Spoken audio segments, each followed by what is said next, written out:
Ang alab sa ilalim ng bubong. Magandang araw sa inyong lahat. Ako, si Lando. Hindi ko pinili ang mahulog sa kanya. Sa katunayan, noong unang beses kong nakita si Elena, ang ina ng asawa kong si Clara, ang tanging naramdaman ko ay paggalang. Siya ang larawan ng isang sopistikadang babae. Mahinhin, laging maayos ang tindig, at may mga matang tila nakakakita sa kaibuturan ng iyong pagkatao. Ngunit ang buhay ay mapaglaro. Habang tumatagal ang paninirahan namin sa kanilang ancestral house dahil sa pagpaparenovate ng aming sariling bahay, untunting nabasag ang imahe ng biyenan. Ang nakita ko ay isang babaeng may malalim na pangangailangan, isang pusong matagal nang hindi nayayakap ng apoy. Nagsimula ang lahat sa mga gabing puyat ako sa trabaho. Si Clara ay isang nurse at madalas na nasa night shift, kaya kaming dalawa lang ni Elena ang natitira sa malawak at tahimik na bahay. Isang gabi, habang nagtitimpla ko ng kape sa kusina, lumabas siya mula sa kanyang silid. Suot niya ang isang manipis na silk robe na kulay champagne. "Hindi ka pa ba natutulog, Lando?" tanong niya. Ang boses niya ay malambot, parang haplos ng pelus sa gitna ng kadiliman. "Marami pa pong tinatapos, ma'am," sagot ko. Pilit na hindi tumitingin sa paraan ng pagkakadikit ng tela sa kanyang balat. "Huwag mo na akong tawaging ma'am, kapag tayo lang ang gising," bulong niya habang lumalapit. Kinuha niya ang takure at nagtimpla rin ng tsaa. Sa liwanag ng refrigerator, nakita ko ang kinang sa kanyang mga mata. Isang kinang na hindi ko kailanman nakita kapag kasama namin si Clara. Doon, sa pagitan ng usok ng kape at tsaa, may nabuong tensyong hindi na namin kailanman nabura. Hindi nagtagal.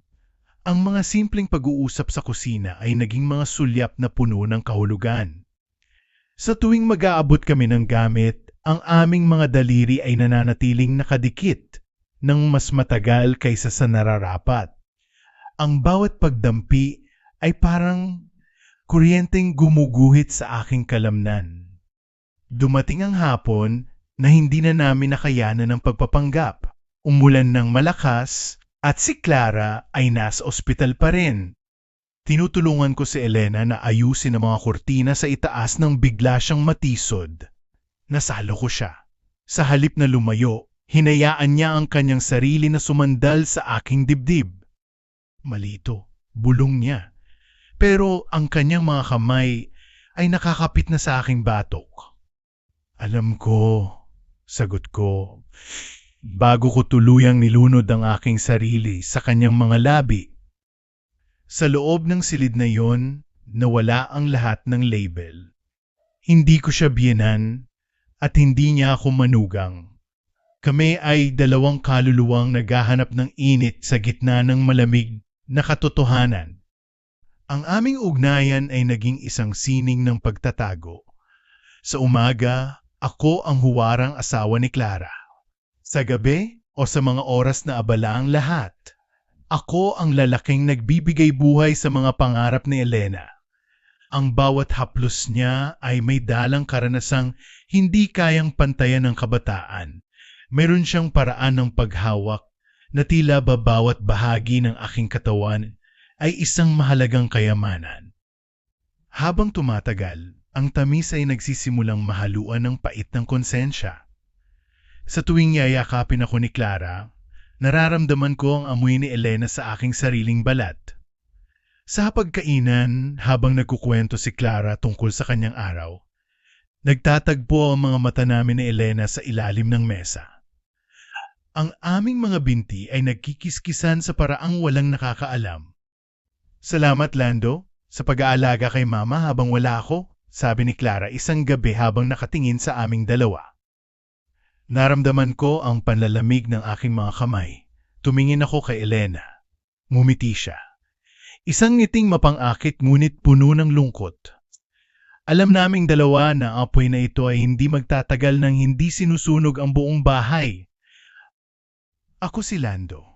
At nakulong ako sa isang paraisong gawa sa kasinungalingan. Mahal ko si Clara. Pero ang pagnanasa ko kay Elena ay isang bagyong hindi ko mapigilan. Sa bawat gabi na dumadaan ako sa tapat ng kanyang pinto, alam ko na unti-unti kong winawasak ang pundasyon ng aming pamilya. Ngunit sa tuwing bubuksan niya ang pintong iyon para sa akin, handa akong muling magkasala. Ang aming kwento ay isinusulat sa dilim, gamit ang tinta ng pagtataksil. At alam ko na balang araw, ang liwanag ng katotohanan ang tatapos sa lahat ng ito. Ang panganib ay parang isang lason na unti-unting nagiging masarap habang nasasanay ka. Noong gabing iyon, akala namin ay ligtas kami. Si Clara ay nasa isang double shift sa ospital, isang 16 na oras na pagbabantay na nagbigay sa amin ni Elena ng sapat na panahon para makalimot. Nag-umpisa ang lahat sa sala. Ang ilaw ay nakapatay. Tanging ang liwanag ng buwan na tumatago sa bintana ang nagsisilbing saksi. Nakaupo si Elena sa sofa, bit-bit ang isang baso ng red wine. Ang kanyang buhok ay nakalugay, at sa bawat paghinga niya, ang amoy ng kanyang pabango ay tila isang bitag na kusang loob kong pinasukan. "Lando!" bulong niya habang inilalagay ang kanyang kamay sa aking balikat. Minsan, natatakot ako na baka hindi na tayo makabalik sa dati. "Wala na tayong babalikan, Elena," sagot ko habang inilalapit ang aking mukha sa kanyang leeg. Simula noong gabing iyon, tayo na lang dalawa ang totoo. Dinala ko siya sa itaas, sa kanyang silid. Doon, ang bawat haplos ay mas mabilis, mas matindi. Dahil alam naming hiram lang ang oras na ito. Ang bawat sandali ay puno ng pagnanasang matagal nang itinago. Nakalimutan ko ang aking asawa. Nakalimutan ko ang mundo sa labas ng pintuan ni Elena. Ngunit sa gitna ng init ng aming pagtatalo, isang tunog ang bumasag sa katahimikan. Creak! Ang tunog ng lumang gate sa labas. Pagkatapos ay ang pag-ugong ng makina ng sasakyan ni Clara. Biglang tumigil ang mundo. Ang tibok ng puso ko ay naging kasing lakas ng tambol. Tumingin ako kay Elena, ang kanyang mga mata ay nanlakis sa takot. Mabilis kaming kumilos. Sa loob ng 5 segundo, kinuha ko ang aking t-shirt at pantalon habang si Elena ay mabilis na isinuot ang kanyang robe. "Lando, ang banyo! Doon ka!" utos niya sa paos na boses. Pumasok ako sa banyo ng kanyang silid at isinara ang pinto. Pero hindi ko ito nilock para hindi magsuspetsa si Clara kung sakaling pumasok siya. Nakatayo ako sa dilim, pinakikinggan ang bawat yabag sa hagdanan. "Ma! Lando! Nandito na ako!" sigaw ni Clara mula sa ibaba. Ang boses niya ay malapit na. Pataas na siya sa hagdan. Narinig ko pagbukas ng pinto ng silid ni Elena. "Clara, bakit ang aga mo yata?" tanong ni Elena. Ang galing niyang magpanggap, ang boses niya ay tila bagong gising lang kahit na ang kanyang hininga ay malalim pa rin dahil sa nangyari sa amin kanina. "Nagkaroon ng emergency sa kabilang ward. Pinauwi na ang mga hindi duty." "Napagod ako, ma," sagot ni Clara. "Nasaan si Lando? Wala siya sa kwarto namin." Ang puso ko ay tila lalabas na sa aking dibdib. Nakahawak ako sa lababo. Pinipigilan ang aking sariling paghinga. Kanina ay chinek niya ang gripo dito sa banyo ko. Baka nakatulog na sa sala o baka lumabas sandali para bumili ng sigarilyo. Palusot ni Elena. Narinig ko ang yabag ni Clara na papalapit sa pinto ng banyo.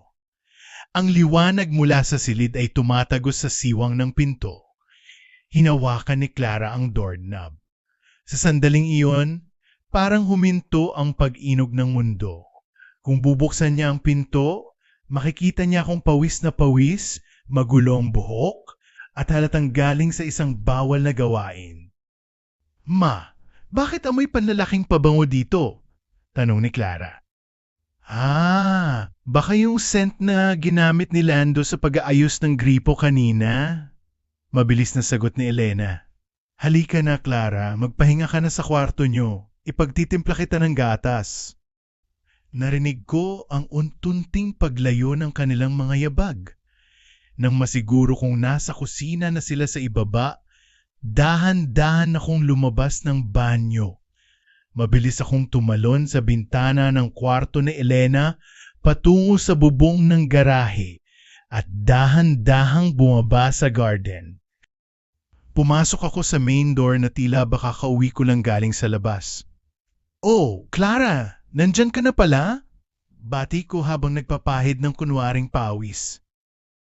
Tiningnan ako ni Clara. Pagod ang kanyang mga mata pero puno pa rin ng tiwala. "Saan ka galing, Lando?" "Diyan lang sa kanto, bumili ng load," pagsisinungaling ko. Tumingin ako kay Elena na nasa likuran ni Clara. Nagtagpo ang aming mga mata. Walang salita, pero ang kislap sa kanyang mga mata ay nagsasabing, "Muntik na tayo." Noong gabing iyon, habang nakahiga ako sa tabi ni Clara, naramdaman ko ang lamig ng aking sariling pagtataksil. Pero sa kabila ng takot, alam ko na bukas hanapin ko ulit ang init ni Elena. Ang bawal ay naging mas matamis dahil sa panganib na muntik na kaming mawasak. Ang hinala ay parang anay, maliit sa simula, ngunit untunting ginigiba ang pundasyon ng isang tahanan. Simula noong gabing muntik na kaming mahuli, nagbago si Clara. Ang dati niyang malambing na tingin ay napalitan ng mapanuring mga mata. Hindi na siya gaanong nagkukwento. Sa halip, mas madalas siyang nakikinig sa mga tunog ng bahay. Hindi ko alam na habang abala kami ni Elena sa aming bawal na paraiso, may ibang mga mata na palang nakamasid sa amin. Isang linggong naging overtime ang dahilan ni Clara, pero ang totoo, kumuha siya ng isang private investigator. Isang hapon, habang si Clara ay nasa trabaho kunwari, dinala ko si Elena sa isang malapit na resort. Malayo sa aming neighborhood para makasiguro. Akala namin ay malaya kami. Hindi namin napansin ang isang itim na sasakyang sumusunod sa amin at ang lente ng kamera na kumukuha ng bawat hawak, bawat halik at bawat sulyap na dapat ay para lamang sa mag-asawa. Pag-uwi namin ng gabing iyon, bumungad sa amin ang lahat ng ilaw na nakabukas sa sala. Nakaupo si Clara sa gitna, may mga litratong nakakalat sa mesa. Ang kanyang mukha ay kasing tigas ng bato, ngunit ang kanyang mga mata ay punong-puno ng luhang hindi pa bumabagsak. "Clara, nandiyan ka na pala," simula ko. Pero bago ko pa matapos ang sasabihin ko, itinapon niya ang isang envelope sa harap namin. Lumabas ang mga litrato. Doon, kitang-kita kami ni Elena sa loob ng sasakyan at ang mga kuha sa bintana ng aming sariling bahay. Ang ebidensya ay hindi matatawaran. Paano mo nagawa sa akin ito?" Ang boses ni Clara ay basag, puno ng pait na hindi ko akalaing maririnig ko sa kanya. Sa lahat ng tao, bakit ang sarili ko pang ina?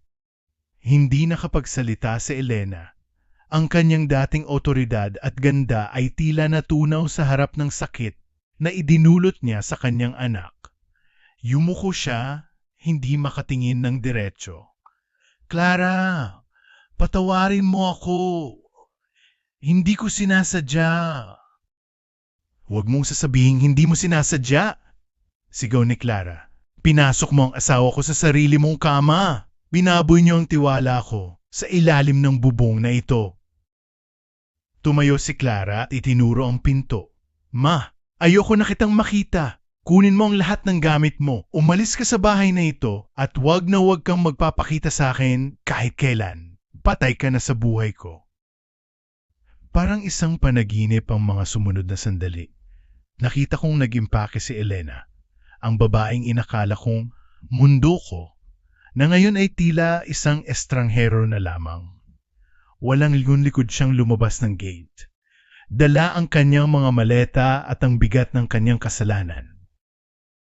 Naiwan kami ni Clara sa gitna ng katahimikan. Humanda na ako. Inasahan kong ako naman ang susunod na palalayasin. "Clara, aalis na rin ako. Alam kong wala akong karapatang manatili." "Hindi," putol niya sa akin. Humarap siya at doon bumuhos ang kanyang iyak. "Lando, alam ko kung paano maglaro si Mama. Alam ko kung paano siya mang-akit. Kasalanan mo, oo. Pero mas masakit na ang taong nagpalaki sa akin ng siyang traidor. Lumapit siya sa akin at hinawakan ang aking mga kamay. Papatawarin kita, Lando. Dahil mahal kita at ayokong mawala ang lahat sa atin dahil lang sa kanya. Pero tandaan mo, ito ang huling pagkakataon. Kung uulitin mo pa, wala ka nang babalikan.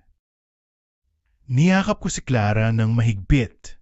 Pero habang nakasandal ang ulo ko sa kanyang balikat, hindi ko maiwasang tumingin sa pintong nilabasan ni Elena. Ang aming lihim ay tapos na. Ang apoy ay napatay na. Nanatili ang aming relasyon, pero alam kong sa bawat gabi na magkasama kami, ang anino ng aking biyenan ay mananatiling isang sugat na hindi kailanman ganap na hihilom. Ang kwentong ito ay nagpapakita na sa bawat pagkakamali, may mga taong mas pinipiling magpatawad kaysa bumitaw. Kahit na ang kapalit nito ay ang pagbuo muli ng isang basag na tiwala. Dito nagtatapos ang kwento. Salamat sa pakikinig.